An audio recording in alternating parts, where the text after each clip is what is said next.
Alors, bienvenue. Aujourd'hui, on ne va pas se contenter de parler de cuisine française. Non, on va carrément vivre une histoire. L'histoire d'une découverte, pleine de saveurs et de culture. Tout ça à travers un simple repas au restaurant. C'est ça le voyage d'un repas.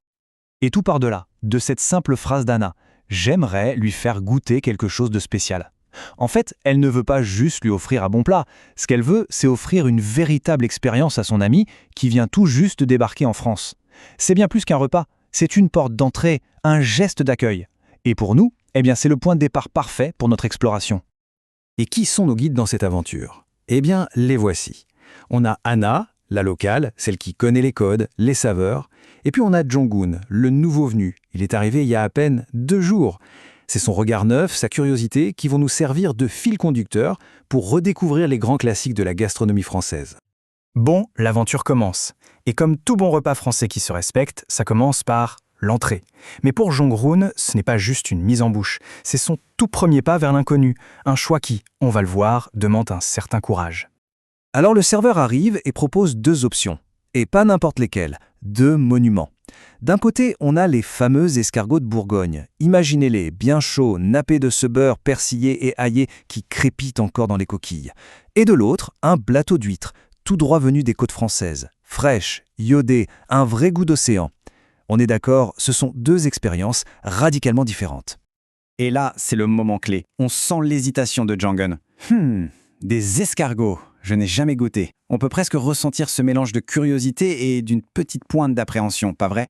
C'est ce moment que tant de voyageurs connaissent. Le moment où on se dit « Allez, j'ose », où on décide de goûter quelque chose de complètement nouveau.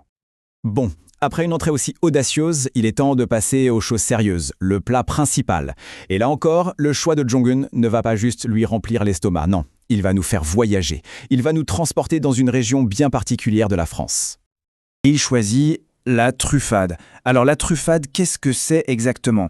Imaginez un plat bien généreux, des pommes de terre rissolées, mélangées avec du fromage fondu, et pour accompagner tout ça, de la bonne charcuterie locale.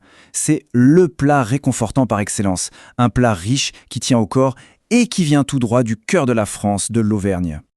Et c'est ça qui est vraiment fascinant. La truffade, en fait, elle illustre parfaitement une idée fondamentale de la cuisine française. Un plat, c'est rarement juste un plat. Chaque spécialité est profondément ancrée dans son terroir, dans son histoire, dans son paysage. C'est une véritable carte postale comestible. Allez, faisons un petit tour de France rapide dans l'assiette. Si on va vers l'ouest, en Bretagne, c'est le royaume des galettes de sarrasin. Juste à côté, en Normandie, impossible de passer à côté du camembert et du cidre. On part vers l'est. À Dijon, évidemment, c'est la moutarde. En Bourgogne, on retrouve nos fameux escargots. Et tout à l'est, en Alsace, la reine, c'est la choucroute. Maintenant, cap au sud. On s'arrête à Lyon, la capitale de la gastronomie. Bonjour la Rosette. On descend en Provence et là, on a le soleil dans l'assiette avec les calissons et l'huile d'olive. On file vers Toulouse pour un plat qui réchauffe le cœur, le cassoulet. Et pour finir, à Marseille, les pieds dans l'eau ou presque, on se régale avec la mythique bouillabaisse. Mais au-delà de toutes ces spécialités régionales, il y a des plats qui sont un peu le dénominateur commun de toute la France. Le pot-au-feu, par exemple. Ah, le pot-au-feu, c'est un monument de la cuisine familiale. C'est simple, c'est bon, de la viande de bœuf qui a mijoté tout doucement pendant des heures avec plein de légumes dans un bouillon hyper parfumé. C'est vraiment le plat du dimanche en famille par excellence. Bon, un repas français, ce ne serait pas vraiment un repas français sans la petite touche sucrée à la fin, on est d'accord? Alors, place au dessert, le bouquet final de notre aventure culinaire. Et dans notre restaurant, le dessert du jour est un classique parmi les classiques, un monument, la tarte tatin. Une tarte qui, selon la légende, serait née d'une erreur absolument délicieuse. Ce qui la rend si spéciale, c'est qu'elle est cuite à l'envers. En fait, on met d'abord les pommes au fond du plat avec plein de beurre et de sucre pour qu'elles caramélisent bien. Ensuite, on vient poser la pâte par-dessus et ce n'est qu'au tout dernier moment, pour la servir, qu'on la retourne. Le résultat? Des pommes fondantes, caramélisées, c'est juste un délice. Évidemment, la tarte tatin, ce n'est que la partie visible de l'iceberg. La pâtisserie française, c'est tout un univers. Pensez à une vitrine de pâtisserie, les macarons avec toutes leurs couleurs, la crème brûlée et ce petit plaisir de casser le caramel croustillant avec la cuillère. Ou encore le Paris-Brest, cette roue de vélo gourmande remplie de crème pralinée. Il y en a pour tous les goûts. Ok, maintenant qu'on a bien mangé, prenons un peu de hauteur. On revient aux escargots de Jong-un. Ça peut paraître un peu exotique, un peu bizarre de manger ça. Mais en fait, tout est une question de perspective. Et la question se pose, est-ce que manger des escargots, c'est vraiment si étrange? Ça nous force à réfléchir un peu. Ce qui est considéré comme un mets délicat dans une culture peut être vu comme une simple curiosité ou même quelque chose de carrément rebutant dans une autre. Pour s'en convaincre, il suffit de jeter un œil à ce qui se fait ailleurs dans le monde. Au Mexique, par exemple, on peut manger des tacos aux insectes. Au Cambodge, de la tarentule frite.